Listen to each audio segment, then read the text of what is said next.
অসমত প্ৰৱেশ শ সন্দেহজনক লোকৰ নিউ বঙাইগাঁও জংচনত ব্ৰহ্মপুত্ৰ মেইলৰ পৰা নামিল সন্দেহজনক নাগৰিক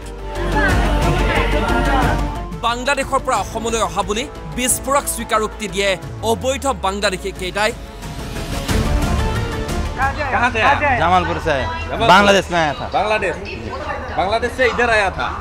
8 आदमी है 8 आदमी कहाँ गया बांग्लादेश का बांग्लादेश से বাংলাদেশ থেকে স্যার बांग्लादेश বাংলাদেশ থেকে আমরা আসছি কাজ করার জন্য চেন্নাই কাজ করার জন্য कोट जम्बुली आई है कोट जम्बुली आई है জামালপুর দিয়ে এসেছিলাম हाँ জামালপুর দিয়ে এসেছিলাম कहाँ से आया जमालपुर जमालपुर से সাথ সাথ মে আকৌ এবাৰ চাওক এই দৃশ্য অবৈধভাৱে অসমত প্ৰৱেশ এইসকল বাংলাদেশী লোকৰ ইতিমধ্যে জিআৰপিৰ জালত পৰিছে 8টাকৈ অবৈধ বাংলাদেশী বাংলাদেশৰ সীমা অতিক্ৰম কৰি মেঘালয় হৈ নিউ বঙাইগাঁও ষ্টেচনত প্ৰৱেশ কৰিছিল বাংলাদেশী কেইটাই আৰক্ষীয়ে আটক কৰিছে বাবু শেখ আশৰাফুল হক আলামিন আলী মামুন শেখ মোহাম্মদ আলী ৰুহুল আমিন মুছাৰফ আলী আৰু আছাৰুল হকক এই দৃশ্য ভাইৰেলৰ পাছতে ভোটাৰ আইডি পৰীক্ষা কৰিছে বঙাইগাঁও প্ৰশাসনে আধাৰ কাৰ্ড পেন কাৰ্ড তেনেকৈ চাইছে যদিও আমি বেছিকৈ ভোটাৰ আইডিটো চোৱা হৈছে মানে ভোটাৰ আইডিখনত আপোনাৰ যিটো ভোটাৰ ইলেক্টৰেল নাম্বাৰ সেইটো আমাৰ ইলেকশ্যন কমিশ্যন অফ ইণ্ডিয়াৰ যিটো পৰ্টেল তাতে এণ্ট্ৰি কৰি চেক কৰা হৈছে অথেণ্টিচিটিটো এতিয়ালৈকে যিমানখিনি চাই আছোঁ আমি আটাইখিনিৰে পাই আছোঁ মানে এনৰলমেণ্ট হৈছে যদি কিবা কাৰণত কোনোবা ডকুমেণ্ট নাথাকে বা জেনুইন নহয় আমি জনাই দিম আপোনালোকক এতিয়ালৈকে ঠিকে আছে আৰু মানুহ আহিছে ভালেখিনি অবৈধ বাংলাদেশীৰ প্ৰৱেশৰ পাছতে হস্তম হৈ পৰে বঙাইগাঁও আৰক্ষী প্ৰশাসন ষ্টেচনতে প্ৰতিজন সন্দেহজনক লোকৰ নথিপত্ৰ পৰীক্ষা কৰিছে ৰেল বিভাগে কিন্তু প্ৰশ্ন হয় কাৰ ছত্ৰছায়াত এইসকল সন্দেহজনক লোক অসমলৈ আহিছিল বঙাইগাঁৱৰ পৰা ধনবীৰ সূত্ৰধৰৰ report NB news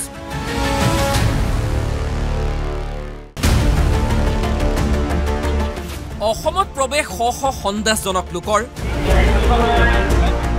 new Bongaigaon জংচনত Brahmaputra মেইলৰ পৰা নামিল সন্দেহজনক নাগৰিক বাংলাদেশৰ পৰা অসমলৈ অহা বুলি বিস্ফোৰক স্বীকাৰোক্তি দিয়ে অবৈধ বাংলাদেশী কেইটাই कहाँ से आया? जमालपुर से है बांग्लादेश में आया था बांग्लादेश से इधर आया था 8 आदमी है 8 आदमी कहाँ गया बांग्लादेश का बांग्लादेश से বাংলাদেশ থেকে স্যার बांग्लादेश বাংলাদেশ থেকে আমরা আসছি কাজ করার জন্য চেন্নাই কাজ করার জন্য कोट जम्बुली आई है कोट जम्बुली आई है জামালপুর দিয়ে এসেছিলাম हाँ জামালপুর দিয়ে এসেছিলাম कहाँ से आया जमालपुर সাথ সাথ মে আকৌ এবাৰ চাওক এই দৃশ্য অবৈধভাৱে অসমত প্ৰৱেশ এইসকল বাংলাদেশী লোকৰ ইতিমধ্যে জিআৰপিৰ জালত পৰিছে 8টাকৈ অবৈধ বাংলাদেশী বাংলাদেশৰ সীমা অতিক্ৰম কৰি মেঘালয় হৈ নিউ বঙাইগাঁও ষ্টেচনত প্ৰৱেশ কৰিছিল বাংলাদেশী কেইটাই আৰক্ষীয়ে আটক কৰিছে বাবু শেখ আশৰাফুল হক আলামিন আলী মামুন শেখ মোহাম্মদ আলী ৰুহুল আমিন মুছাৰফ আলী আৰু আছাৰুল হকক এই দৃশ্য ভাইৰেলৰ পাছতে ভোটাৰ আইডি পৰীক্ষা কৰিছে বঙাইগাঁও প্ৰশাসনে আধাৰ কাৰ্ড পেন কাৰ্ড তেনেকৈ চাইছে যদিও আমি বেছিকৈ ভোটাৰ আইডিটো চোৱা হৈছে মানে ভোটাৰ আইডিখনত আপোনাৰ যিটো ভোটাৰ ইলেক্টৰেল নাম্বাৰ সেইটো আমাৰ ইলেকশ্যন কমিশ্যন অফ ইণ্ডিয়াৰ যিটো পৰ্টেল তাতে এণ্ট্ৰি কৰি চেক কৰা হৈছে অথেণ্টিচিটিটো এতিয়ালৈকে যিমানখিনি চাই আছোঁ আমি আটাইখিনিৰে পাই আছোঁ মানে এনৰলমেণ্ট হৈছে যদি কিবা কাৰণত কোনোবা ডকুমেণ্ট নাথাকে বা জেনুইন নহয় আমি জনাই দিম আপোনালোকক এতিয়ালৈকে ঠিকে আছে আৰু মানুহ আহিছে ভালেখিনি অবৈধ বাংলাদেশীৰ প্ৰৱেশৰ পাছতে হস্তম হৈ পৰে বঙাইগাঁও আৰক্ষী প্ৰশাসন ষ্টেচনতে প্ৰতিজন সন্দেহজনক লোকৰ নথিপত্ৰ পৰীক্ষা কৰিছে ৰেল বিভাগে কিন্তু প্ৰশ্ন হয় কাৰ ছত্ৰছায়াত এইসকল সন্দেহজনক লোক অসমলৈ আহিছিল বঙাইগাঁৱৰ পৰা ধনবীৰ সূত্ৰধৰৰ ৰিপৰ্ট NB নিউজ